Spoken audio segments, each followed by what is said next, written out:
Hey everybody, and welcome to The Breakthrough Effect. I'm your host, Jared Sebesta. I've had two successful careers. First, I was an award-winning TV meteorologist and then a financial marketing strategist.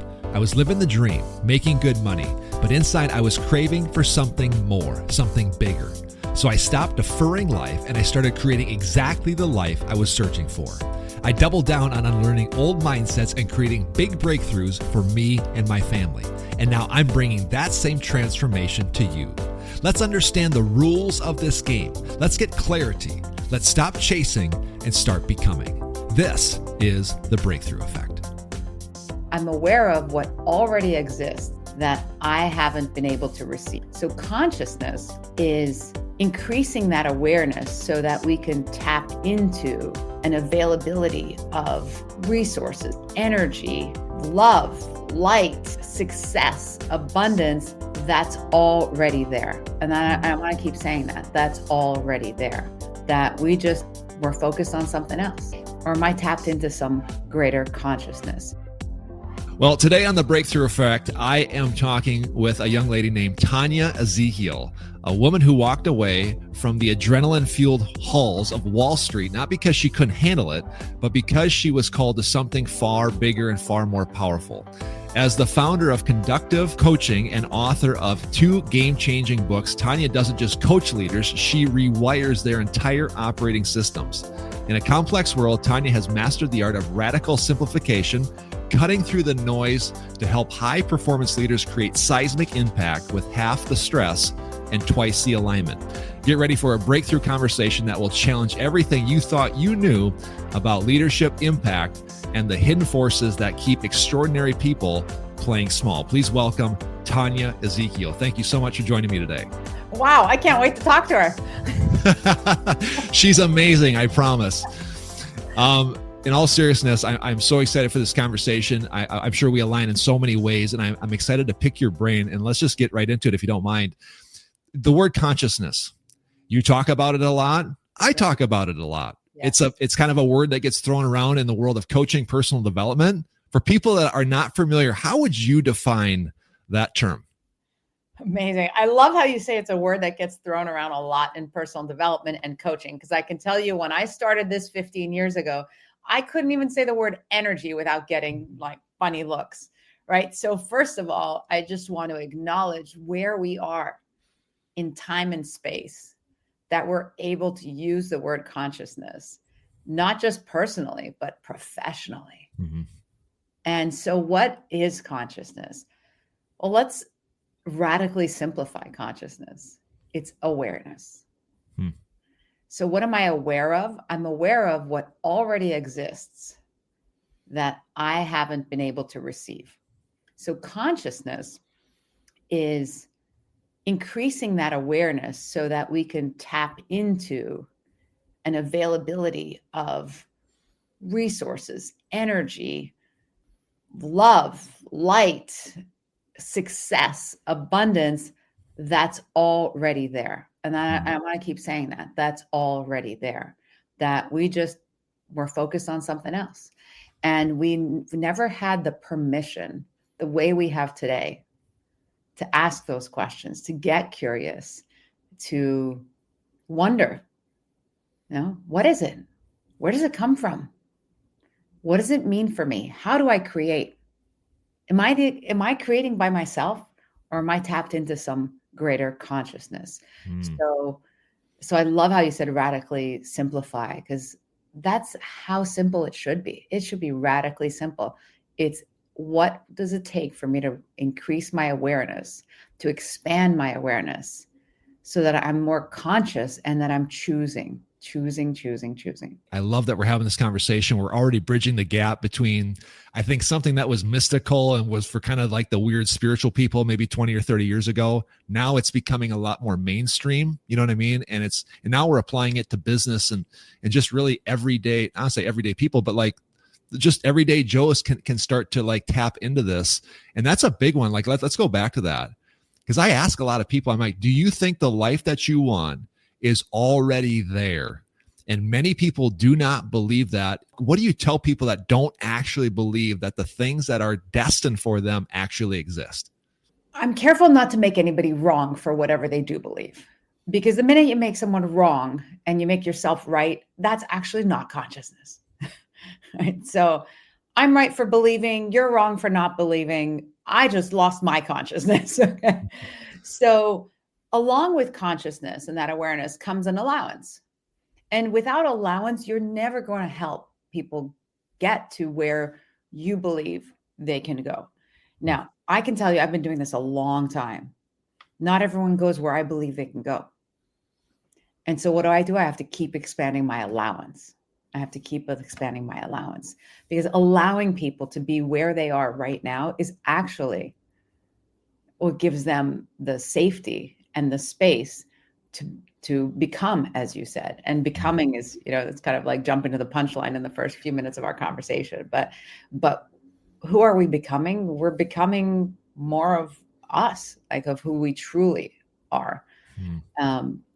So what I say to those people is, okay, it's where you are now, and that's okay. And so as a coach, it's what space can I create for them to try something, even if they don't believe it, right? So because the magic of a coaching relationship is you don't have to believe what I'm saying, but if for a while you can believe our connection and you can trust yourself in that belief in our connection, then you can borrow, right? So like some clients will tell me, well, I don't know how true that is, but I trust you. I'm willing to try it, right? And that's an opening, right? Because how do we know we love chocolate? Did you know you love chocolate before you tried it? Right? So sometimes you just got to be like, here, try this chocolate, right? And then when you taste the chocolate, you're like, I want chocolate. I want more chocolate, right? So as a coach, I like to get clever where someone hasn't tried chocolate to see that would they try it just because they know I like it. And if they do, then I know it's going to activate something for them. That's so powerful. I had an epiphany a couple of weeks ago, and we won't go down this road, but I lost my mom a couple of weeks ago. Oh my God. And my relationship with my mom was really trying to get her to see something that was true about herself that she didn't believe in her own heart. But I tell people, I said, when she struggled fiercely with depression and anxiety, and whenever she felt that darkness, she would call me, and then I would give her these glimmers of truth that she didn't really believe. But I think at the end of the day, just like what you said, I think that she believed that I believed it, and that gave her hope. It's such a powerful connection that it's this transfer of truth. And I think going back to consciousness too, it's really helping people understand what is actually true about themselves that they may not believe. Did I do a fair articulation of kind of this whole concept? Absolutely. And thank you for sharing that. Clearly there's enough material there. Right. And when I feel, especially when you see someone you love in pain, and that if they could just see what you could see, right? In moments like that, it's my restriction to force onto them that can actually create the space for them. And so what I tell myself sometimes is I'm not talking to them, right? I'm talking to their soul. I'm talking to their greater knowing. And so it helps me stay centered in the gifts I have to offer that person by almost talking through them to a greater version of themselves that they may or may not have ever consciously tapped into in this life. And it's very hard. It's very hard. It's one of the things we fear, is that we don't have time to help people get there. Right. And what if we were an allowance of she got where she was able to get in this lifetime, and to be continued. This whole idea of like soul work, like speaking to the soul, expanding the soul, connecting, with the soul. We're definitely we're speaking the same love language here, which I love. People that maybe don't have a coach in their life, but are listening to this, and they want to tap more into a greater version of themselves, their higher self, the thing that resonates with their soul. I mean, I know that there's a lot of things that we can, quote unquote, do, but what are some of the lowest hanging fruit that people that have never tapped into this mindset, consciousness, energy can start to do or start to recognize to kind of upgrade their awareness and or consciousness? Okay, let's make it accessible for them. So let me give you a simple motto that's been leading me through the last few months especially, and directing me to how I use my energy is always be inspired, always be inspiring. So if that's all I think, am I inspired in this moment? Am I inspiring? Right? How did I inspire myself this morning so I can be inspiring when we're doing our thing right now? Right? So in every moment, always be inspired, always be inspiring. When I do that, I'm now in a circuitry of energy. Right? So if I'm like, I'm always inspired, I'm always inspired. Always be inspired, always be inspiring. Always be inspired, always be inspired. Inspiring. When I'm doing that, I'm putting myself in a circuitry of energy. And so part of our challenge in our mind dominated life is to get past that, right? Is to trick the mind. So I can tell the mind, oh, you really need to be more conscious. You need to study this and be elevated in that way and all this stuff. Or I could say, well, what inspired you this morning? Well, you know what? I woke up and I actually did a 20-minute meditation, and I don't know if it inspired me, but I kind of had a smoother morning. Okay. So you were inspired. What did you do to inspire? Well, I was just downstairs with my team.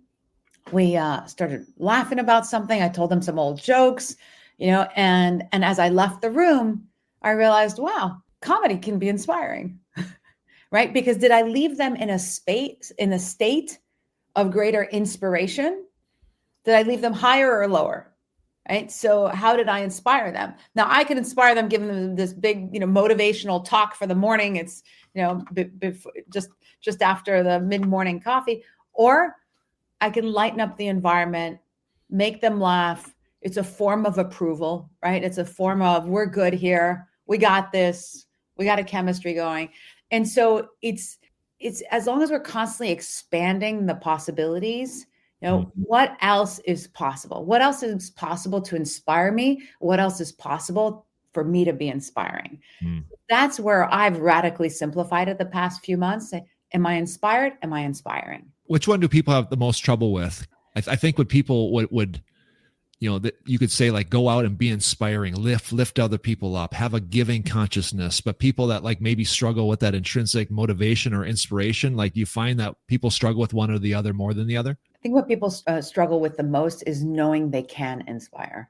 And again, just like the thing before that I said before about you almost have to trick yourself, like try a couple of things, right? I wasn't trying to inspire, but because I'm programmed to act, reflect, as I walk away thinking, wow, that was kind of an inspiring team moment. We all laughed about something totally unrelated, silly, and telling stories of things we'd observed walking the streets, and it's so for me, because I'm programmed to constantly be reflecting, what did that mean? How do I understand this? How do I interpret this?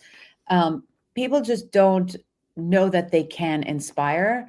So even if we're not coaches, even if we're not in a coaching relationship, we can be reflections for people. Like, think of the times when someone texted you and said, thank you for sharing that with me. I hadn't thought of it that way. And it was really helpful to change the frame on it or change the perspective on it. Thank you. When that happens, you can just take in, wow, how else can I inspire people? Right? Just by sharing, just by taking the time. Think of how many times you had that message and you didn't send it. Right? So to simplify things, like when you think of somebody, send it. Like when you think about it, send it. Right? Just thought of you. What's up today? And that it's the little things. So I can tell you, most people we can pull on our screen with us today won't say, well, I'm truly an inspiring individual. We don't need to think that way. But the biggest challenge is we don't think that way at all. We don't think at all that we can inspire people. I literally saw a reel just this morning, and it was talking to this exact same point. It was a gentleman talking about like how, like, an apple tree or a pear tree, they produce that type of fruit, but they don't eat that. the fruit that they produce isn't for them. The trees take in, nutrients out of the ground and water, and they produce this fruit, but they actually don't eat their own fruit that they produce. It's for other people. I thought that was so incredible. It's so true. And this what guy went on to say, he's like, how many times have you've been depressed and your friend calls you and needs an uplift, and you are able to give them that fruit, and you get off the phone and you're like, dang, if I was taking my own advice, I'd actually be, I'd be crushing it right now. But it's so true. And I think it goes back to this idea of like the soul work. There's so much power inside of your soul. What people need to understand is like when you tap into this, it expands your own soul. It's a win because you are giving fruit to other people. You get something out of it, but your capacity to expand and grow more to the becoming actually increases. It's such a powerful concept. I hope people are understanding. I love that analogy. It's so beautiful. The thing is, even though, going back to that example of you getting off the phone thinking, oh, if I could eat that fruit. Well, you know what you did though, because you had the essence of that fruit by sharing the fruit, which is why you got off the phone feeling better than you did before the phone rang. Mm-hmm. Because even if you didn't eat the fruit, as it flows through you, yep, the tree is the essence of the pear. Amen. Right? And so as you share that fruit, you give yourself some of that essence of the fruit flows through you. Mm-hmm. So that's why sharing works, right? That's why, and I tell people all the time about that example is like, you're sitting at your desk, grumpy, your desk got this email, project's not going as well as you had hoped. And then the phone rings. Hey, can I pick your brain on something? This thing just happened. I'm like so frustrated. And yeah, what's up? Right. And suddenly you're in giving mode.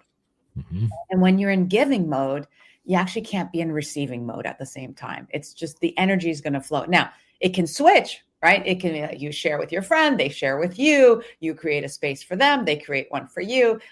But in that moment, when you're sharing that fruit, the energy of that fruit is flowing through you out to the other person. And so now you just got filled with that essence of the fruit just by sharing it, which is why you get off the phone and you have a spring in your step and you're okay now. And you know what? That email wasn't so bad after all. Let me go get a cup of coffee and think about how I'm going to answer this without being reactive. Guys, I hope if you're listening to this, you understand this concept, because so many people get caught up in the minutia. They're trying to figure out the next thing to do. Like what, we're way caught in the tactics, and we have kind of lost track with the purpose. Not to make this personal, but like I was kind of my mom's person. And as heavy of a lift as that was for many decades, when she called and needed an uplift, part of me, and I've never connected the dots here. Part of me looked forward to that conversation, even though I had somebody who was kind of struggling with darkness on the other side. Why? Well, to your point, you just explained it, because I had a time to then go and shed light, and I actually would get a shot of energy because of it. Yeah. And, here we are now having this conversation. I'm 46 years old. I don't have any actual training in this space, but I said to my wife the night my mom passed, I said, but I've got a PhD in trying to help somebody understand truth about themselves that they don't understand for themselves. Mm-hmm. This is so powerful. There's so many people are listening and they don't know what, their purpose is. I'm using air quotes.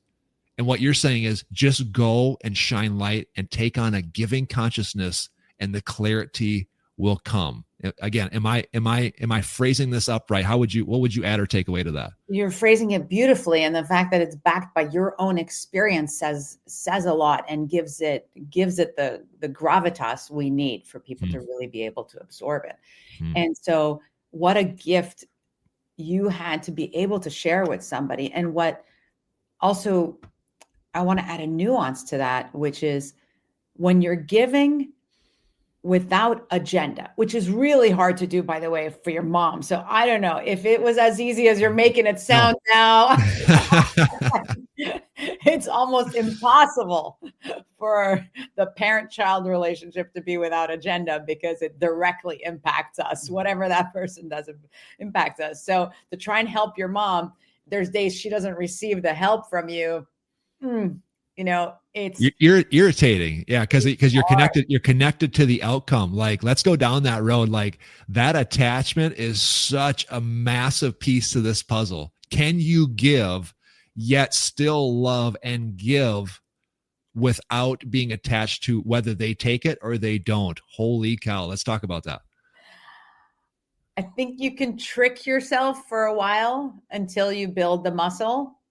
So things like I said, maybe in that moment that you're giving to your mom and she's not receiving it, then you say, you know what, I'm giving through her to her greatness and to her greater soul and her greater presence that is beyond her body, right? That's greater than her body, right? Not just the soul that's like stuck in the body trying to release as she's leaving this world, but like that's always been greater than her, right? So that's a mental trick almost. You know what? She's not receiving this right now. I'm going to give through her. Or, wow, she's not receiving this right now. I'm triggered. What energy can I be for her to be able to receive this without my agenda? And interesting, now we're going kind of the advanced class here. The less agenda you have, the easier it is for her to receive. Like, okay, make sense of that one, right? So, because here we are, if I try harder and push harder and give you more examples and more reasons and why isn't this enough? I'm your son, it should be enough, right? All that stuff. If I can be an allowance of her journey, right? Her journey, her space, her time, she will receive whatever she's able to receive. And anything I can contribute makes me the pear tree. Wow. Dude, you nailed it. And again, I hope people are listening to this because that was a massive bomb right there. Your ability creating space for them to receive it actually goes up in this duality where our attachment continues to go down. Did I hear you right? Yeah, exactly. There's such a parallel there because I think people like applying this to business, changing careers, trying to build something, trying to step into my higher self.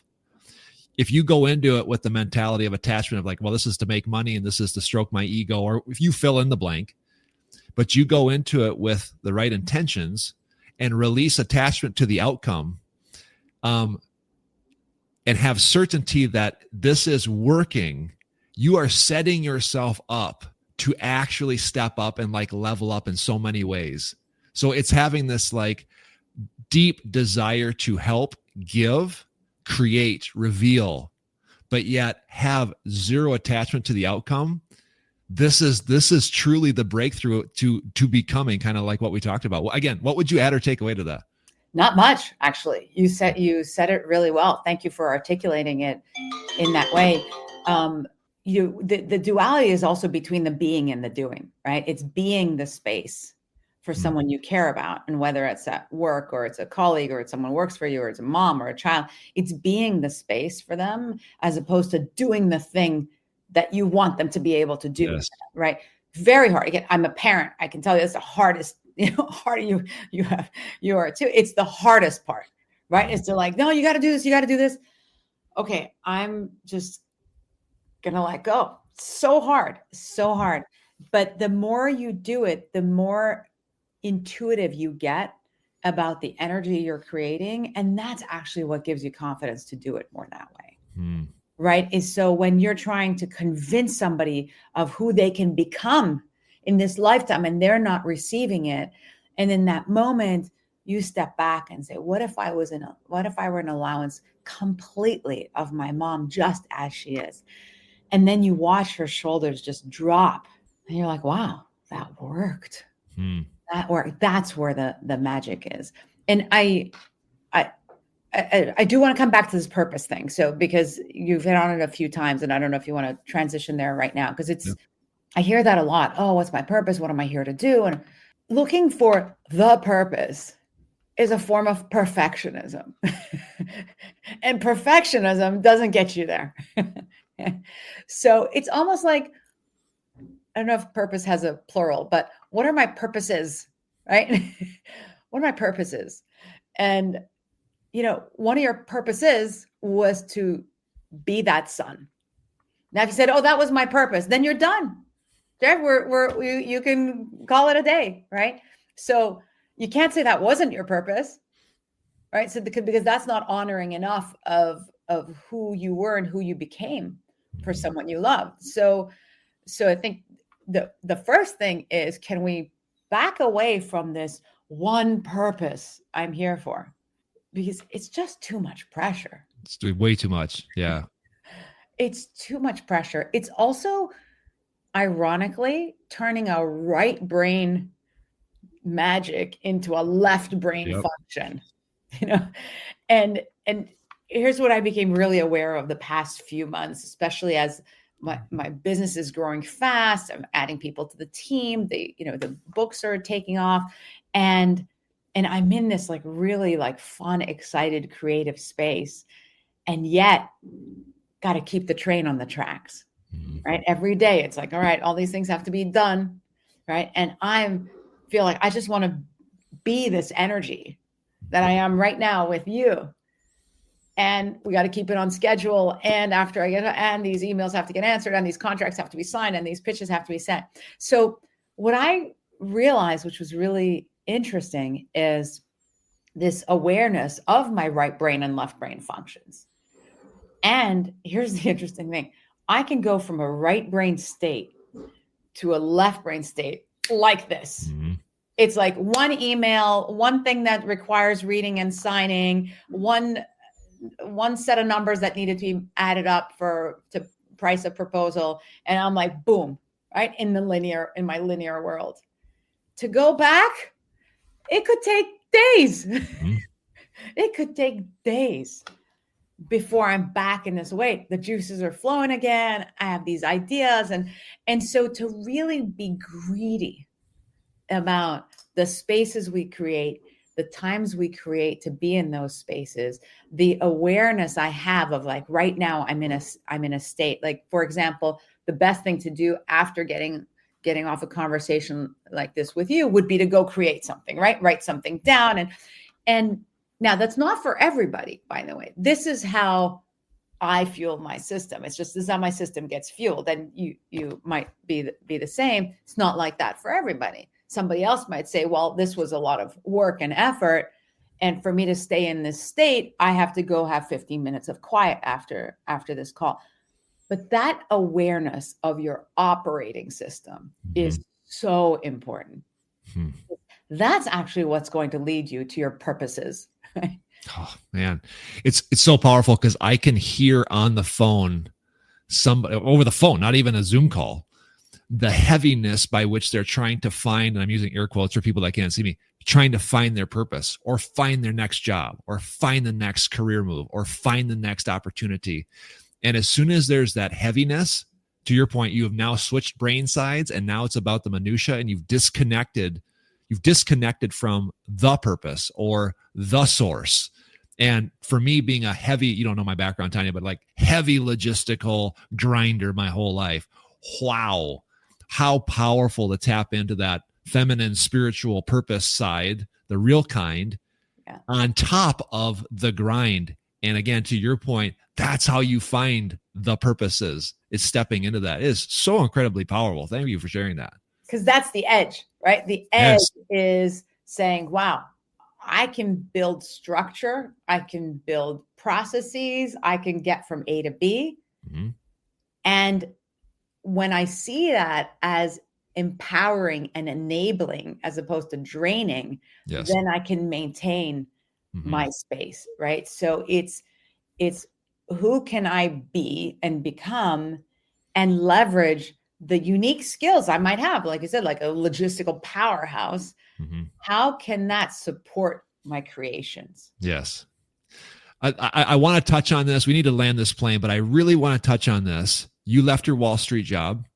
I've left, 2 careers. I was in TV, left a career, kind of, it appeared cold turkey.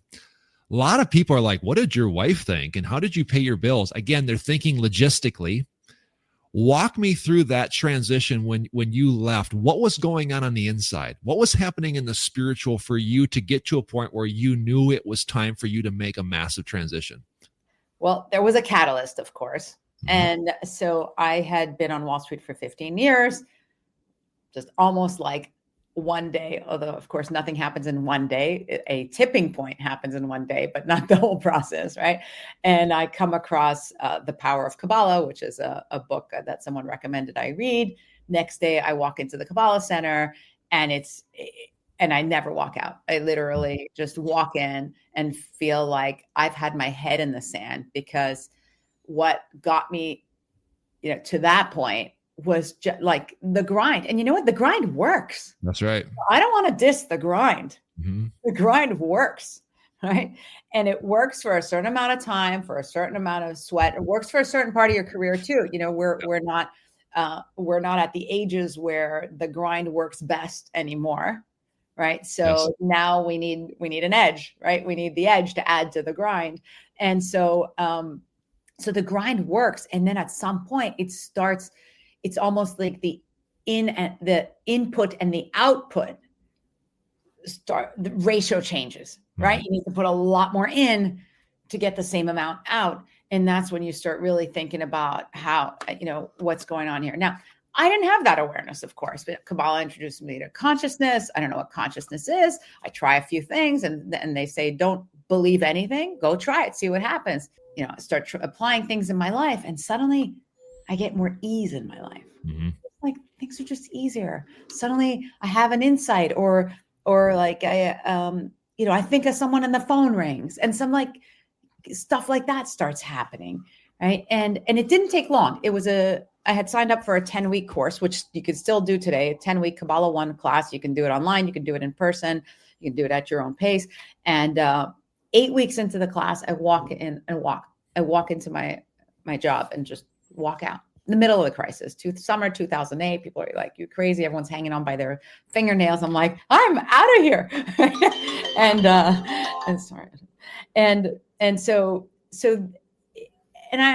It's hard to explain, except that, when you're onto something, you got to believe it. And you have to sense it and believe it. Now, not everybody will. We ignore a lot of signs. So I can't tell you that I didn't have signs in the 10 prior years that I ignored. I don't know. I just know that there was a tipping point.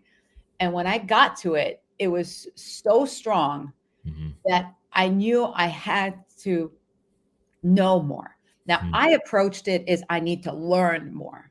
And so I used the grind, ironically, in my spiritual studies as well. I'm like, oh no, I got to study. I watched videos, listened to lectures, went to every class I could take, read every book I could do. So I did it the way I do everything, which is I went all in. And then I realized there's a space where I can integrate who I was as a professional on Wall Street, who I'm becoming as a student of spirituality, and how can I bring all of that together to really for the non-seekers, I will say, because I realized like one of my purposes was not to go help the seekers find. The seekers find, right? But can I make it radically simple, radically approachable, radically accessible for people to change the way they work? Because I love work. Like I love work. I always love to work. This is not about not working. This is about working in a way that fills your heart. Mm-hmm. And so it happened. It took, it happened over the next 6 to 18 months where I was really aware of the transition space I was in. And I was aware that I had this ability and this skill and the capacity to integrate concepts and to articulate them in a way that people can receive. There's people listening and they're looking for the next step. What's the next thing I check off? And everything I'm hearing you say, it is a process of awareness, expanding my consciousness, and becoming. And it catches people off guard a little bit, because they'll come to me and be like, I want to find the next step. Help me find my next job. And I'm like, and then I start backing out. You know what I mean? And we start having these conversations. Yeah. And if they're available for it, not everybody is, like you said, if they're available and open to it, boom, the world starts opening up. And it is incredibly, incredibly powerful. I am so honored that we had this conversation. I want to start to land this plane You mentioned, you got into Kabbalah. I think there's probably one particular book that really rocked your world. Like, what is it, or what is another book that just like you kind of come back to, like, this was the one that really, really rocked my world and reshaped my reality? Yeah, the Power of Kabbalah was the simplest book I could read. And I recommended it to someone this morning. It was just so simple because it was a very easy read, and it helped to bring concepts together. What I've done in my first book, I've tried to keep it simple as well. It's an easy read book. I give a lot of examples of really consciousness in business is what, it's almost like Kabbalah and business, consciousness in business, a lot of good applicable stories. Yet, people get so easily intimidated by, oh, here's another thing I have to learn to perfection and do to perfection. What's inspiring you right now? Right? Just like always be inspired, always be inspiring. So what book is inspiring you? It may not, it may not be a big spiritual book. It could be something else. It could be, like I'm thinking Power of Habits, for example. You might get inspired by listening to a 20-minute Blinkist on Power of Habits. Doesn't inspire you, try it out. And if it doesn't, it's okay. Something else will. There will always be something that inspires us. And so where I want to take this is be an observer. Be an observer. What's inspiring me right now? Ask the questions. The question is what brings the messages to us. Right? So receive the information that's already occurring in your life. What's inspiring you right now? I always come back to the adage of when the student is ready, the teacher appears. Like, the answers are all around us and in us. How do you become the student that's ready? It's the inner work and being available for it. And to your point, getting inspired and being an inspirer. And I think that just opens the vessel to get the right message into your soul that it's craving for. Keep it simple. You can always build later. That's the thing. Don't start with the perfect 10-step approach to finding my purpose. No, keep it simple. What's interesting me right now? What am I curious about? Just observe.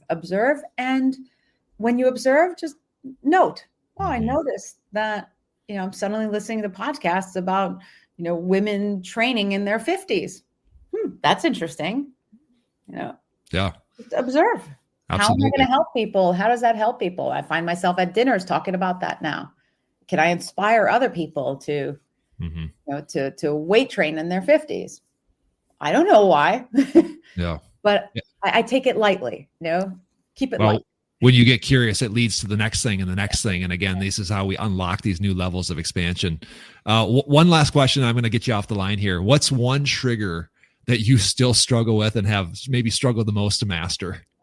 Remembering all this when I need it. Why is that so hard? We can sit and teach it and preach it all day, but you get in that moment with your kid or something, and boy, like a lot of the stuff gets thrown out the window, right? Here's the analogy of why it's so hard. I'm a big ice hockey fan. I'm Canadian originally. I'm a big ice hockey fan. I always think of it this way. Would I want to play hockey without a goalie? No. Who wants to play hockey without a goalie? Right? So can we just see every challenge as the goalie? That's it. And the goalie because we want one. That's right. Because we choose one, because we want to overcome a goalie. Who wants to hit a puck into an empty net? That's right. Exactly. Right? So that's why. Because we like to overcome the goalie. And can we make it fun? Can we make it light? And can we remember that we choose to play with a goalie? Powerful stuff. Again, if you have listened to this podcast and you've made it this far, go back and listen to this episode. There is so much wisdom in here today. So Tanya, I appreciate your time and dropping just some bombs on the show here today. I really appreciate that. Where can people find more about you? It's so fun to talk to you, Derek. Really fun talking to you. You can find me everywhere. I'm on LinkedIn. Craig and I are a friend common. Just launched a show called The Alpha Edge on LinkedIn. Covers a lot of this stuff regularly. I'm on Instagram, and you can find me everywhere. And Conductive Coaching is the company. So if you look for us online, we do a lot of work with these concepts, embedded, not necessarily direct, just leveraging the truth. Boom. That was great. Well done. Awesome. That was incredible. Pretty funny. Okay. We'll be in Thanks. touch. Appreciate you. Bye. Bye-bye. If this conversation sparked something in you, don't let it fade. Please rate, review, and subscribe on your favorite podcasting platform. Don't forget to connect with me online as well. Follow me at Jared Sebesta on Instagram, LinkedIn, and YouTube, or dive deeper at my website, jaredsebesta.com, where all my free trainings and resources are waiting for you. And remember, stop chasing the life you want and start becoming. This is the Breakthrough Effect. We'll see you next time.